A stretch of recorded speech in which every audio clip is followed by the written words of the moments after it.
nostri giardini, anche molto accoglienti. Questo luogo è intimo, caldo e familiare.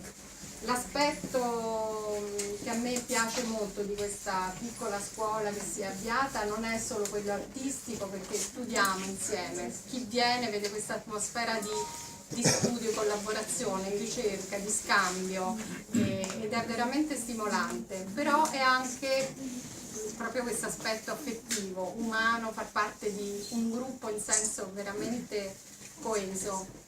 E quindi è una commozione, è una gioia ogni volta fare le cose insieme, scoprire insieme attraverso quello stupore che ci unisce. Anche a volte ci deprimiamo un po', a volte ci scoraggiamo, ma ci facciamo anche coraggio a vicenda.